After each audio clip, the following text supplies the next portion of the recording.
It's totally fresh, and I'm back with another video, just charting my journey as a video games collector. And some of these games are piles that I've been holding on to for a while. I've only just started again making videos, like the last video I did, PlayStation 2 pile. This is another PlayStation 2 pile.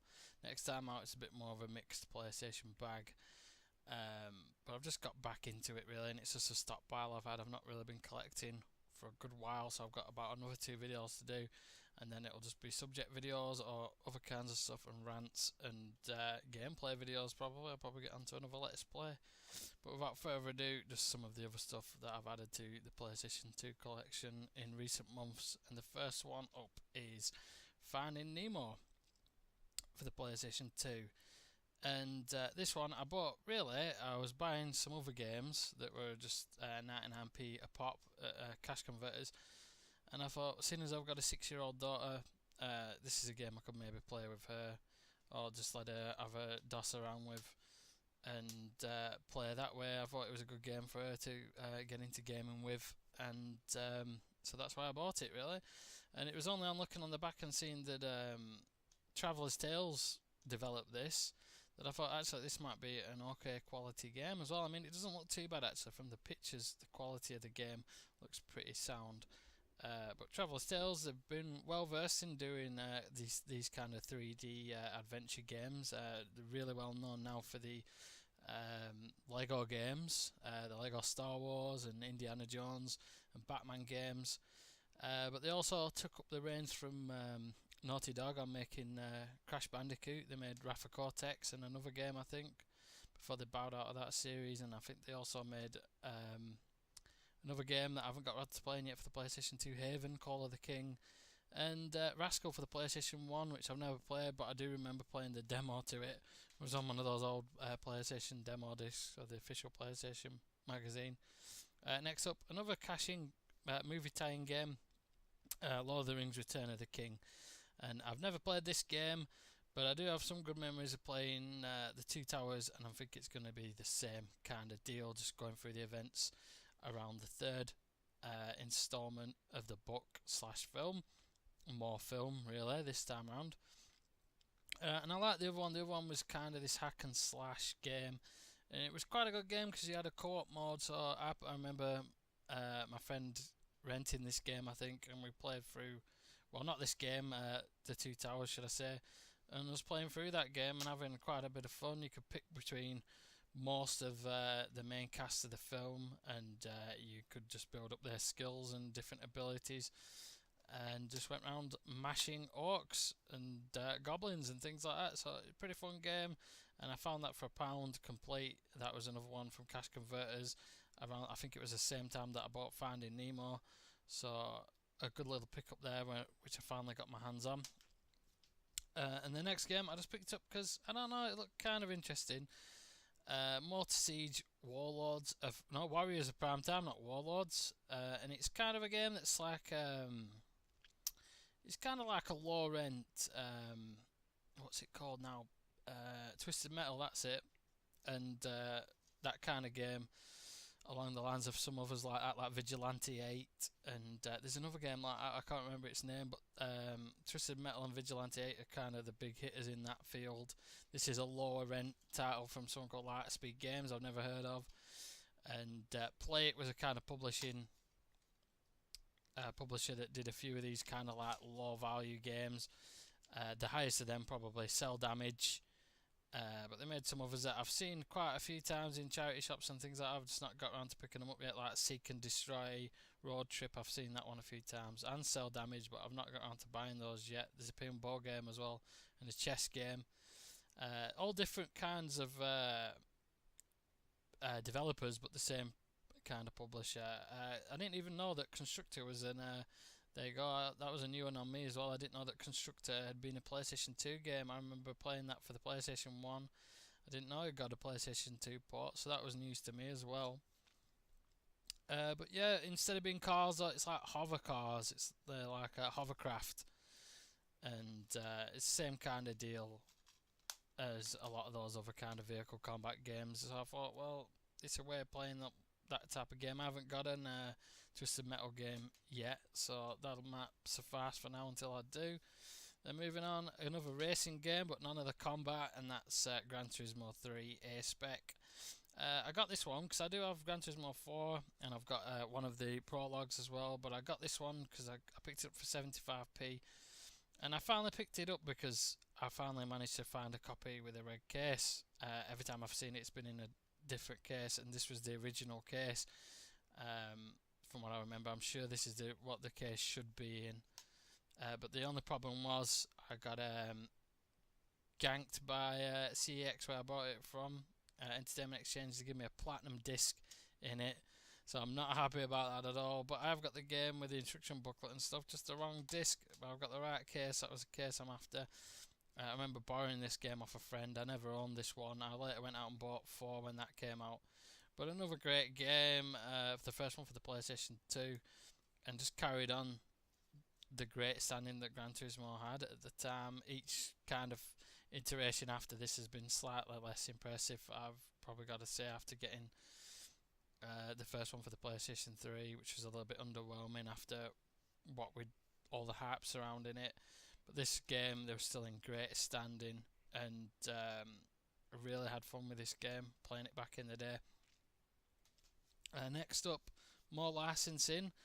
It's a Simpsons Skateboarding. I picked this up again for 99p from a different cash converters, and saved about £1 so I'm buying it from different shops. Usually it's like £2, £2.50. I think it might have even snuck up in value now to £3 something in Entertainment Exchange. But a great little take on. I've played a little bit of it. It's okay now. I've got used to the controls again. I've not played a skateboarding game in a while since playing some of the Tony Hawk's games on the PlayStation 2. I really got out of falling away from those kind of games. The one I played the most was the first one, and the second one on the PlayStation 1, the Tony Hawk's games. So I think I avoided this because I thought, oh, it'll just be a cheap and nasty kind of game, same as like the Simpsons wrestling games for the PlayStation 1. Those weren't too great. This one I played it. It's not too bad. Plays pretty similar to like the Tony Hawk's kind of games, and just set in the Simpsons world. So it's well worth a few quid if you pick it up for that. Next up, the games are getting more valuable. I picked up this Mortal Kombat Deadly Alliance. I'd fallen away at this point in time when the game was released. I wasn't really playing Mortal Kombat games, I have to admit. I kind of got back into them again, playing Deception, and I think I got that on. I don't know if I got that on copy for the PlayStation 2 and played through it, and then I might have played a little bit of this later on of somebody else's, but I thought I'd get hold of this and see what it's like, since I've never really given it a decent playthrough. And like I said, I played through some of the earlier Mortal Kombats. Like I had Mortal Kombat Trilogy, I had the games for the SNES, and I had Mortal Kombat Trilogy for the PlayStation 1, and I remember my brother having Mortal Kombat Gold for the N64. Oh yeah, it's still recording. For some reason I paused then because I thought it just stopped recording, so I thought, oh, it's not even recording what I'm saying, but it is. Panic over. Yeah, but this one was one that kind of passed me by, really, so it's good to go and play through this game and see the events that happened before Deception unfold as well, and catch up on some of the lore of the game. That one, I think it cost me £5 or something like that from Entertainment Exchange. It was something like that. Next up is probably the most pricey one I bought from Entertainment Exchange for a good while. This is Crash Bandicoot Wrath of Cortex, Traveller's Tales. And in fact, funnily enough, just before we get on to that, when I mentioned Traveller's Tales, this is a booklet for Midway, and one of the games in here, they've got Dr. Muto, that's a kind of platformer. Defender, I've got that game. Modern take on a classic arcade game. NFL, there's Fireblade, which I think again is another take on an old arcade game. And there's Haven Call of the King, and that's Traveller's Tales as well. They made that game, so featuring quite heavily in this this episode. Anyway, moving on. Traveller's Tales are the ones that was behind this game. And my girlfriend wanted to buy this because it was a game that she had for the PlayStation 2. I had not really played a Crash Bandicoot since the first one, really. I never played any of even the later ones on the PlayStation 1. The only real platforming games I had was Abe's Odyssey, and you kind of call that a puzzle game, and I had Croc Legend of the Gobos, and I think that was about it. But she had really fond memories of this and really wanted to buy it to have a game to play on the PlayStation 2 and relive some memories. And this cost us 15 big ones, so £15 this cost us. So maybe a shade on the expensive side. If you go on maybe eBay and stuff like that, you can get it a little bit cheaper. The only thing that annoyed me, again, Entertainment Exchange struck again, and this was a platinum disc. I even took it back to the shop to see if they put the wrong disc in, because they had 2 copies of the game in the store, and both of them were platinums. So nothing I could do about that. But it is a good game, and a classic franchise there. It's great to see him coming back now, and having a refresh take on the modern consoles now as well. So that's great to see. I'll probably delve into one of those at some point when I can afford to. And last but not least, I got Need for Speed Carbon, a collector's edition. And I've already got Need for Speed Carbon. I just got this because it was the collector's edition. And anytime I see something like this, which is a little bit different, I have to go ahead and get it. And I forgot what it cost me. I think it cost me about £3 something, maybe £3.50, something along that lines. And I think it is complete. It's got like the bonus disc there, which is I think a making of, that kind of thing. It's got the instruction booklet there, and that's just some things for winning some kind of products.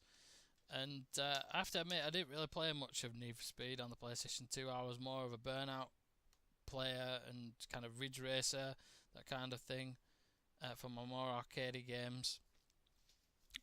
But my mate did have Need for Speed Underground 2, so I did play that.